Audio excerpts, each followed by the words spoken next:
Hi friends, అందరికీ నమస్కారం. Chit chat with జ్యోతి అనే ఈ ఛానల్ని చూస్తున్న, సబ్స్క్రైబ్ చేస్తున్న, ఫాలో అవుతున్న ప్రతి ఒక్కరికి కూడా పేరు పేరున ధన్యవాదాలు. ఈ ఛానల్ ముఖ్య ఉద్దేశం కూడా నలుగురికి ఉపయోగపడే వాళ్ళని ఇండక్షన్ చేయాలని, వాళ్ళ తర్వాత తరాల వాళ్ళని ఇన్స్పైర్గా చూపించాలనే మా ఈ తాపత్రయం. 100 మందిలో ఒక్కరైనా చూసి వాళ్ళు కూడా సర్వీస్ చేయాలని చేస్తున్నారు. చాలామంది ఫోన్ చేసి కూడా చెప్తున్నారు, చాలా మంచి మంచి వీడియోలు తీస్తున్నారు మేడం, నలుగురికి ఉపయోగపడుతున్నాయి. ఈ ఫోన్ ద్వారా చాలామందికి హెల్ప్ చేసిన సందర్భాలు కూడా ఉన్నాయని కూడా చెప్పారు. వారందరికీ కూడా ప్రత్యేక ధన్యవాదాలు. ఈరోజు మేము అమలాపురం వచ్చామండి. పార్టీ ఏదైనా కానీ సర్వీస్ చేయడమే ముఖ్యం.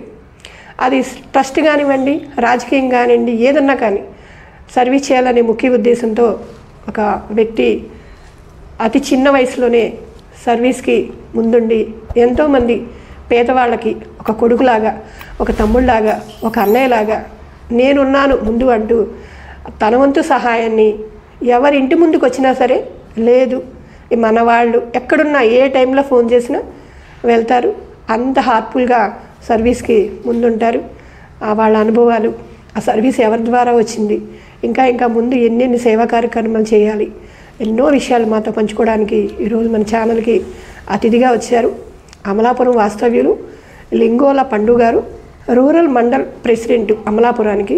22 గ్రామాలకు కాను ఒక రోల్ మోడల్గా ఉండి ఎంతోమందికి సర్వీస్ చేస్తున్నారు. అలాగే పండు గారు వాళ్ళ అమ్మగారు జనసేన పార్టీకి ఎంపీటీసీగా ఎన్నికయ్యి, ఒక పక్క వాళ్ళ అమ్మగారు, ఒక పక్క కొడుకుగా అయిన ఎంతోమంది నిరుపేదలకి సహాయం చేయడంలో ముందుంటారు. ఇంకా అసలు గోల్ ఏంటి, అసలు సర్వీస్ చేయడానికి ఎందుకు అనిపించిందని ఇలా ఎన్నో విషయాలు సార్తో పంచుకోవడానికి ఈరోజు మేము సార్ దగ్గరికి వచ్చాం. సార్ నమస్తే అండి. నమస్తే అండి. ముందుగా మీకు ధన్యవాదాలు. మా ఛానల్కి మీరు ఇంటర్వ్యూ ఇవ్వడానికి మమ్మల్ని ఆహ్వానించినందుకు. అసలు మీరు ఎక్కడ వాస్తవ్యులండి? మీరు ఎలాగా ఈ పార్టీలోకి ఎలా వచ్చారు? పార్టీ జనసేన అంటే ఆల్రెడీ మాకు మెగా ఫ్యామిలీ అంటే ఇష్టం అండి, ఫస్ట్ నుంచి కూడా. అవునండి. అంటే దానికోసం అప్పుడు ప్రజారాజ్యానికి కూడా మేము వర్క్ చేసాం. నా ఊరికి అప్పుడు నాకు రాజకీయం తెలియదు, నేను చిన్న ఉన్నా అప్పటికండి, పెద్దగా రాజకీయం గురించి తెలియదు పెద్దగా. ఇష్టంగా తిరిగాం అంతవరకునండి.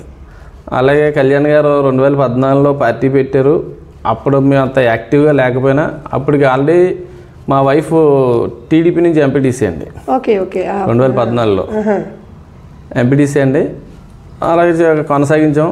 2019 వచ్చేటప్పటికి సారు నేను సింగిల్గా పోటీ చేస్తాననేటప్పటికి ఇంకా ఆటోమేటిక్గా ఇంకా జనసేన పార్టీకి ఫుల్ సపోర్ట్ చేయాలని చెప్పని అమలాపురం ప్రజా సంకల్ప యాత్రకి వచ్చారండి సారు. అప్పటి నుంచి మేము పార్టీలో యాక్టివ్ అయ్యాం బాగా. ఓకే.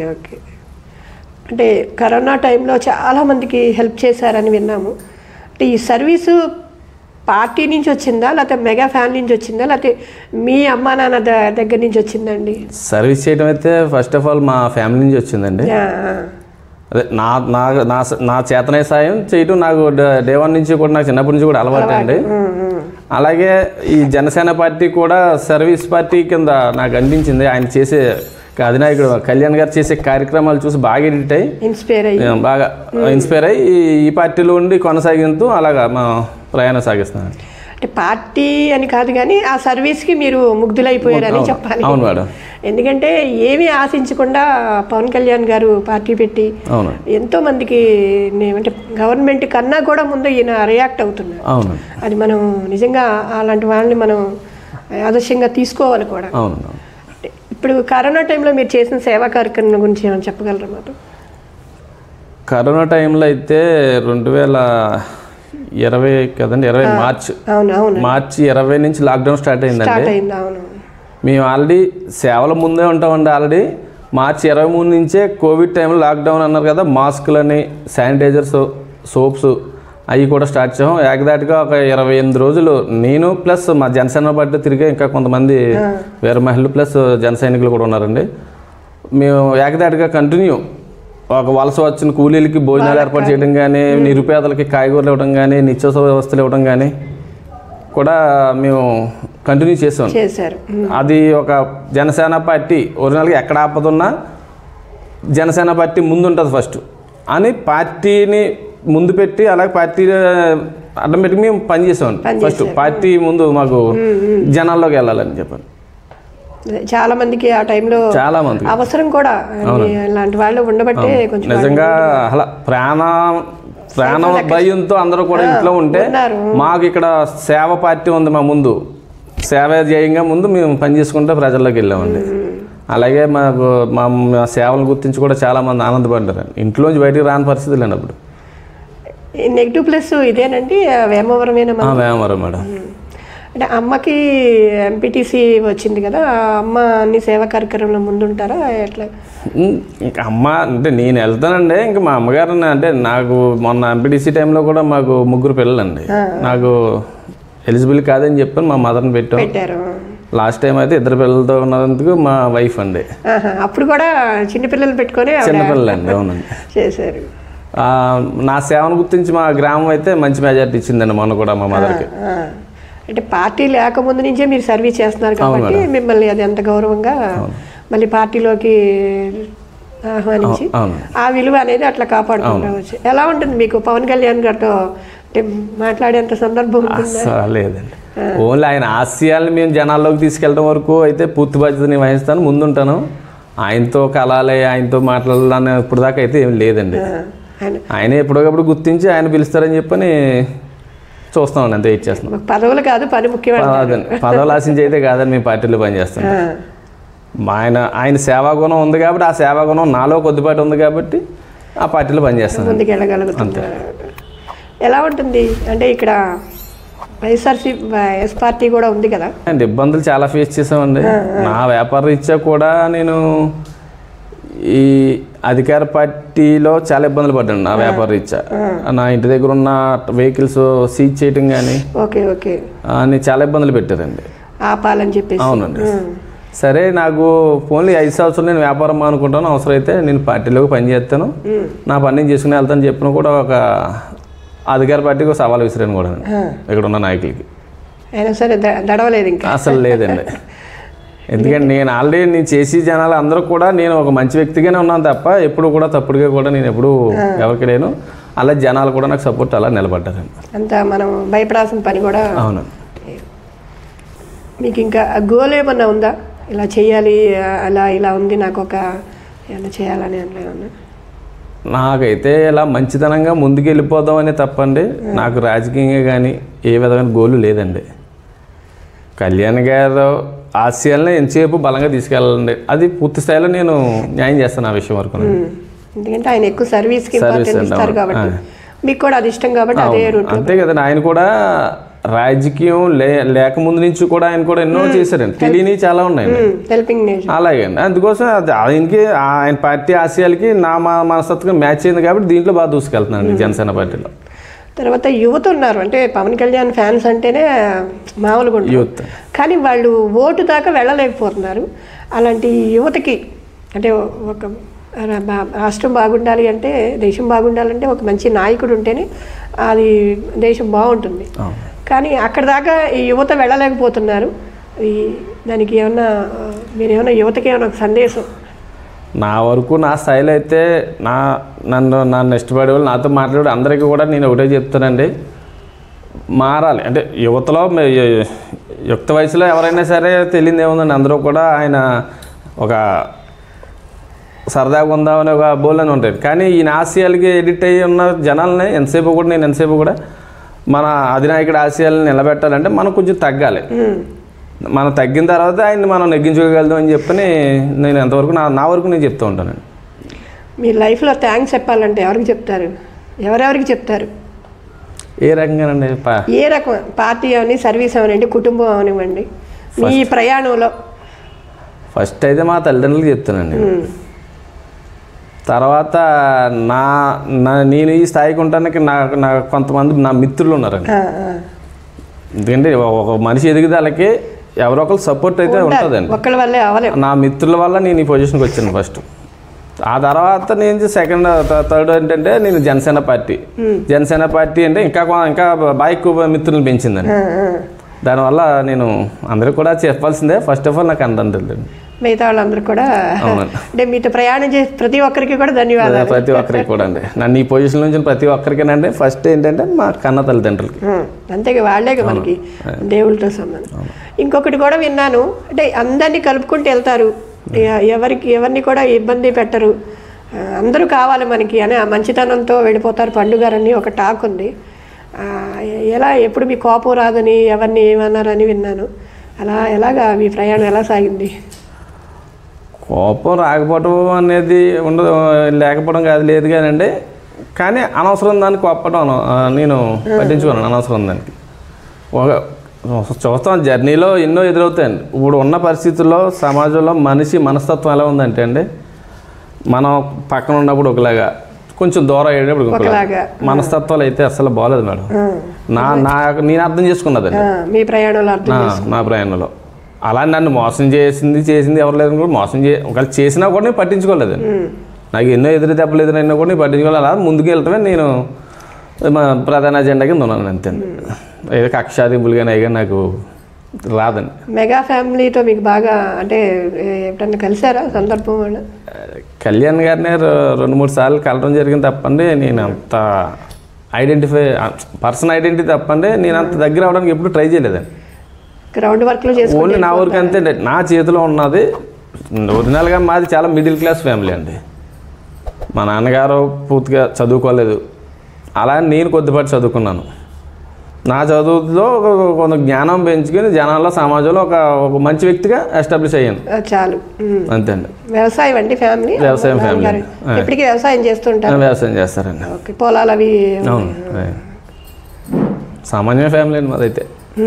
సామాన్యమైన ఫ్యామిలీ కాబట్టి ఆ కష్టం ఏంటో మనకి అర్థమవుతుంది, మనం తొందరగా రియాక్ట్ అవ్వడం. కష్టం తెలియదు అనుకోండి, ఎవరేం చెప్పినా మనకి బుర్ర కూడా ఎక్కదు, అంతే కదండి. చిన్నప్పటి నుంచి నాన్నగారు అయితే ఆయన పెట్టిన కష్టం ఇంత అంతా కదండి, ఆ కష్టం ఇవాళ మాకు ఫలించిందా? అంతే. ఆ మంచితనం, ఆ కష్టం బట్టి మనకి ఎదుటి వాళ్ళది అర్థం చేసుకోగలుగుతాం. ఇప్పుడు నెక్స్ట్ 2 monthsలో ఓట్లు, ఎలక్షన్ అండి. ఆల్రెడీ మీకు సర్వే ఉంటుంటుంది కదా, ఏమన్నా అది మాతో పంచుకోగలరా? అంటే ఎలా ఉంది అనేది. జనసేన 2019లో డైరెక్ట్ ఫైట్లోకి వచ్చిందండి. అప్పుడైతే జనం అయితే జనసేనాన్ని నమ్మలేకపోయారు. అంటే గతంలో 2009లో ఒక ఎదురుదెబ్బ తగిలిందండి, ప్రజారాజ్యం పెట్టిన తర్వాత. ఆయన పార్టీ తీసేసారని చెప్పని కొంతమంది మన కమ్యూనిటీ కానీ నమ్మలేదండి 2019లో అయితే. 2019 నమ్మలేదు. ఇప్పుడు 2024లో అయితే ఈయన పార్టీ ఊడిపోయినా కూడా ఒకే ఒక ఎమ్మెల్యే నగ్గాడు. ఆయన పార్టీలో లేకపోయినా కూడా పార్టీ నిలబెట్టుకుంటూ వచ్చాడు కళ్యాణ్ గారు అండి. ఇప్పుడు ప్రతి ఒక్కరూ కూడా జనసేన బట్టి నమ్ముతున్నారు, ఆయన సిద్ధాంతాలు కానీ అన్నీ కూడా. ఈ అధికార ప్రభుత్వం కూడా చూశారు కదండి, అంటే ఒక్క అవకాశం అంటే వచ్చారో, ఒక అవకాశం ఇమ్మన్నారు, ఇచ్చారండి. ఏం చేశారంటే స్టార్టింగ్ నుంచి కూల్చివేత్తో స్టార్ట్ చేశారు. రేపు 24 ఇంకో 1-2 నెలల్లో ఆల్రెడీ ప్రభుత్వమే కూలిపోతుంది. కూల్చడానికి ప్రజలు సిద్ధంగా ఉన్నారు. ఎలాగా ఎప్పుడు చూసినా సర్వీస్ అని తిరుగుతూ ఉంటారంట 22 గ్రామాలు. మరి ఒక పక్క ఇంటిని, ఒక పక్క వ్యాపారాన్ని, దీన్ని ఎలాగా మెయింటైన్ చేసుకుంటున్నారు? మా తమ్ముడు, మా వ్యాపారీత్యా మా తమ్ముడు, మా పార్ట్నర్స్ ఉన్నారని కొంతమంది చూస్తారు. నేను ఎటు వచ్చి కొంచెం దూరం అయింది ఏంటంటే ఫ్యామిలీకి దూరం అయినాను. ఈ టైం ఎక్కువ అవి సర్వీసు ఇవన్నీ కొంచెం బాగా జనాలకు దగ్గర అయిపోయి నేను ఇంటికి దూరం అయ్యానండి. ఎలా ఉంటారు మేడం? ఏమనరా మరి? అంటారు, చిన్న పార్టీ అంటారని సర్దుకుంటారండి. ఇంకా వాళ్ళ హ్యాపీనెస్ వాళ్ళకుంటుంది, కానీ వాళ్ళ ఆలోచనలో కొంచెం వాటికి నేను కొంచెం వాళ్ళు అనుకున్న స్థాయిలో నేను ఉండలేకపోతున్నాను, ఇవ్వలేకపోతున్నాను, సమయం కేటాయించలేకపోతున్నాను. 2024 తర్వాత ఫ్రీ అయిపోతారు కాబట్టి కొంచెం. అవునండి, అప్పుడు ఇంకా బాధ్యత ఉంటుంది. అవును, ఎంత స్ట్రగుల్ ఉన్నది కదండి. ఇప్పుడంటే కొంచెం ఎక్కువ దగ్గరికి వెళ్ళి ఎక్కువ చేయడం వల్ల ఈ 4.5 సంవత్సరాల నుంచి కొంచెం బాగా దూరం అవ్వాల్సి వచ్చిందండి. ఎందుకంటే పార్టీ వల్ల జనాలకు దగ్గర అయిపోయింది, ఫ్యామిలీకి దూరం. ఏదైనా త్యాగం చేస్తేనే సక్సెస్ అవుతాం. ఆ త్యాగం అనేది ఉంటేనే మనం కూడా గుర్తింపు అనేది వస్తుంది.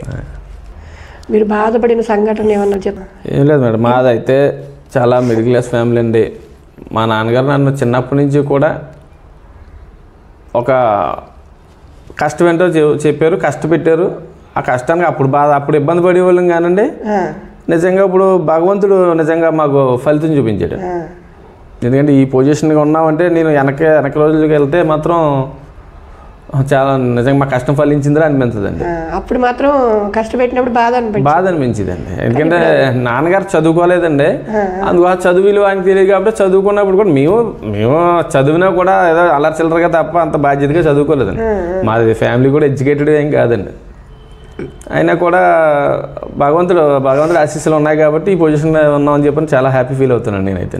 సర్వీస్ అనేది అవును ఇంట్లో ఫస్ట్ నుంచి ఉంది కాబట్టి. అవును, నాన్నగారికి కూడా వాళ్ళ ఫ్యామిలీ కూడా పెద్ద అండి. మా నాన్నగారు ఉమ్మడి కుటుంబం అండి. వాళ్ళ చెల్లెలకి అయ్యి సొంత మ్యారేజ్ చేయటం అయ్యేటం ఆయన బాధ్యతలు కూడా ఆయన బాగా ఎక్కువ అండి ఆ టైంలో.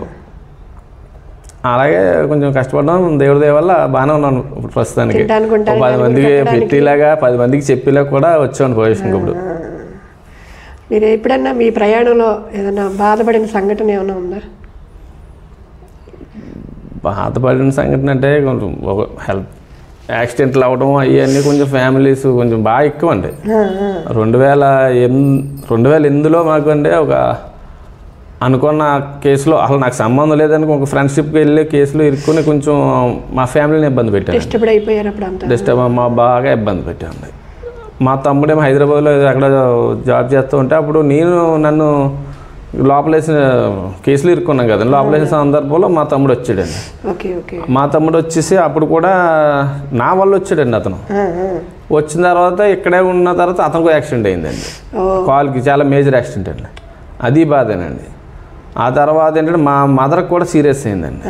2008, 9, 10 దగ్గర ఒక 3 సంవత్సరాలు ఏకదాటిగా మా ఫ్యామిలీని వెంటడేసిందండి బాధలో. తర్వాత నుంచి 2011 తర్వాత నుంచి మేము కొంచెం అలా నిలబడి మా తాతయ్య గారి ఇంటి దగ్గర అక్కడ ఒక సంవత్సరం 2-3 సంవత్సరాలు ఉండి తర్వాత కొంచెం నిలదొక్కున్నామండి. ఫ్యామిలీని అయితే చాలా ఫేస్ చేసాను బాధలు అయితే. అది నా వల్ల నేను బాధపడుతూ ఉంటాను. అంటే అతి నమ్మకం వల్ల నేను ఒక వేదవ కేసులు ఇరుక్కున్నానండి. అక్కడి నుంచి ఒక 3 సంవత్సరాలు మాత్రం ఈడ్స్ కొట్టేసిందండి మా ఫ్యామిలీ బాగానండి. అది నా నుంచి స్టార్ట్ అయింది కాబట్టి అది నాకు ఎప్పుడు బాధ అనిపిస్తుంది అండి. అంతే కదా, మన వల్ల ఇంట్లో వాళ్ళు కూడా చాలా ఇబ్బంది పెట్టిన ఏనా అనిపించిందండి. అతి నమ్మకం అనేది లైఫ్లో కొంచెం జాగ్రత్తగా ఉండాలి. అవును మేడం. ఇంత సర్వీస్ చేస్తారు కదా, మీకు బాగా మనసుకి తృప్తి అనిపించింది అనే సందర్భం ఏమైనా ఉందండి? మనసుకు తృప్తి అంటే మొన్న కోవిడ్ టైంలో ఆ సర్వీస్ ఒకటి చాలా హ్యాపీ ఫీల్ అయ్యానండి. సెకండ్ వేవ్లో అయితే ఆక్సిజన్ సిలిండర్స్ ఇచ్చామండి, సప్లై చేశానండి. నేను ఇచ్చిన వల్ల ఒక 2-3 పేషెంట్లని కొంచెం వాళ్ళ ఇంకా అయిపోతుందిరా అనిపించేటప్పుడు నేను ఇచ్చానంట నాకు చెప్పడం. అవును, లాస్ట్ మినిట్లో ఆక్సిజన్ సిలిండర్ వాళ్ళు ఇవ్వడం వల్ల ప్రాణం నిలబడ్డది. ఆ తర్వాత చూసుకున్నారండి హాస్పిటల్లో. మెయిన్ ఆ 2-3 సందర్భాలు నాకు హ్యాపీ ఫీల్ అయ్యింది. అంతే కదా, ఆ టైంలో ప్రాణం నిలబడడం అంటే మళ్ళీ జన్మ ఇచ్చినట్టే. అవును, అవి బాగా మీకు సంతృప్తినిచ్చాయి. మీడియా ద్వారా ఎవరికన్నా చెప్పాలేమని అనుకుంటున్నారా? ఏం లేదు మేడం, మన మనసు మంచిదైతే ఆటోమేటిక్గా భగవంతుడు మనకు మంచి చేస్తాడని చెప్పి నాకు నమ్మకం, చాలా బలమైన నమ్మకం. అంతే, ఆ ఆలోచనతో నేను ముందుకెళ్తానండి. అలాగే మా ఫ్యామిలీకి కానీ, నా ఫ్యామిలీ కూడా ఓవరాల్గా నా ఫ్యామిలీ నా వరకు చాలా ఇంపార్టెన్స్ నాకు గౌరవిస్తారండి. నా మాట కాదని ఎప్పుడు కూడా అనరండి. అంతే, నా మనసు మంచిదైంది కాబట్టి నేను ఇలా వచ్చాను అన్న ఫీలింగ్ నాకు హ్యాపీ ఫీలింగ్. కష్టాలు పడినా ఈ స్థాయికి రాగలిగామంటే మళ్ళీ మంచితనం. అలాగా ఎవరైనా ఏమన్నా సరే అవును, ఏం పట్టించుకోమండి, మన పని ముఖ్యం. అంతే, మంచి దారిలోనే కదండి ఎవరికైనా పడి కాశీ చెట్టుకి రాడు దెబ్బలు అంటారు కదండి, అలాగే ఉంటాయండి. దాన్ని మనం పట్టించుకోవాలి. ఆ వేసిన రాళ్ళని మనం ఏరుకొని గోడ కట్టుకున్నాం అనుకోండి, బాగుంటది. వాళ్ళే వస్తారు తర్వాత మన దగ్గరికి. అలాంటి వాళ్ళకి అలాగే చెయ్యాలి, టిట్ ఫర్ టాట్ అన్నట్టు. ఏరా బాబు రాళ్ళు ఏరని చెప్పి గోడ కట్టుకున్నాం అనుకోండి, కూర్చోడానికి వాడే వస్తాడు మన దగ్గరికి అన్నట్టు. అదే, ఎందుకంటే ఇప్పుడు సమాజంలో ఎదిగి చూసే వారవలేని వాళ్ళు బాగా ఎక్కువైపోయారు. బాగానండి, వాళ్ళు చేయరు, చేసేవాళ్ళు. వీడికి ఏదో ముందర ఎక్కువ డబ్బులు ఉన్నాయి, లేకపోతే ఎక్కడి నుంచో వస్తాయి. ఏ డబ్బే లేదు మేడం. నేను అలా ఒక స్థానం ఏర్పాటు చేసుకున్న, ఒక సంస్థ ఏర్పాటు చేసుకున్న బిజినెస్, అందులో సంపాదిస్తూ ఉంటాను, నా చేతనైంది ఖర్చు పెడుతూ ఉంటాను. అలాగే నా వాళ్ళు కూడా ఎవరు అడగరు కోరండి, ఎందుకంటే ఇది నేను ఏర్పాటు చేసుకున్నానండి. అలాగే నా తమ్ముడు ఇలా నా సహకారం చేస్తున్నారు కాబట్టి వెనకాల నేను ఈ ఫ్రంట్ లైన్లో ఉండి సర్వీస్ చేయడానికి. ఒక ట్రస్ట్ పెట్టాలని ఏమైనా ఆలోచన ఉందా మీకు? ఏమన్నా జనసేన పార్టీ ఒక ట్రస్ట్ లాగా అనిపిస్తుందండి నాకు. స్వచ్ఛంద సంస్థ కింద ఉందండి. ఈ సంస్థ కింద ఎన్నో సేవలు చేస్తాను. అంటే ఎందుకంటే ట్రస్ట్కి ఈ పార్టీకి కొంచెం చాలా వేరియేషన్ కూడా కనపడిపోతుందండి. ఈ జనసేన పార్టీ ఉండటం వల్ల కొంతమందికి వ్యతిరేకం అవ్వాల్సి వస్తుంది. అదే ట్రస్ట్ పెట్టామంటే మనల్ని ఎవరు అడిగేది లేదు, వ్యతిరేకం పని లేదు. మనకు దగ్గరికి వచ్చిన ఆశ్రయించిన వాళ్ళు మన చేతనైతే మనం చేసి పెడతాం. కొంచెం అది నేను కొంచెం ఇబ్బంది పడుతున్నానండి. అది కళ్యాణ్ గారు రేపు పొద్దున 24లో మంచి మెజార్టీతో వచ్చి అసెంబ్లీలోకి వెళ్ళిన తర్వాత అప్పుడు ఆలోచిస్తాను ట్రస్ట్, అప్పుడు ట్రస్ట్ ఆలోచిస్తాను. లేదు అదే దారి బాగుంది అంటే ఆటోమేటిక్గా అదే కంటిన్యూ. సేవ చేయడం ముఖ్యం. సేవ అనేది తప్పకుండా మీరు ఊపిరినంత వరకు చేస్తానండి, నేను బాగున్నంత వరకు. ఓకే ఓకే ఓకే అండి, చాలా విషయాలు మాతో పంచుకున్నారు. Okay madam. 2024 మంచి మెజార్టీ వచ్చి మంచిగా గెలిచి మీరు ఇంకా ముందుకు వెళ్ళి ఎన్నో సేవా కార్యక్రమాలు చేస్తూ అందరికీ అండదండగా ఉండాలని మా ఈ ఛానల్ తరపున కూడా మీకు ముందుగా ఆల్ ది బెస్ట్ చెప్తున్నాను. మళ్ళీ జెడ్పీసీగా అమ్మే రావాలని నేను కూడా కోరుకుంటున్నా. ఎందుకంటే అలా వస్తే ఇంకా కొన్ని చేయడానికి కూడా ఉంటుందన్నమాట. మీకు ఆల్ ది బెస్ట్, ధన్యవాదాలు. మీరు మా సేవలను గుర్తించి, మీరు ఎక్కడో విజయవాడ నుంచి మా సేవలు గుర్తించి మీ యొక్క chit chat with Jyothi YouTube channel మీరు రన్ చేస్తున్నారు కాబట్టి మీరు మరింత ఆ ఛానల్లో మరింత ముందుకు దూసుకెళ్ళాలని చెప్పని కూడా నేను మనస్ఫూర్తిగా కోరుకుంటున్నాను. అందరి సహకారం ఉంటే తప్పకుండా chit chat with Jyothi channel కూడా మీరు అందరూ కూడా సబ్స్క్రైబ్ చేసి వారికి తగిన ప్రోత్సాహం కలిగించాలని చెప్పని కోరుకుంటున్నాను. నమస్తే అండి. జై జనసేన. జై హింద్.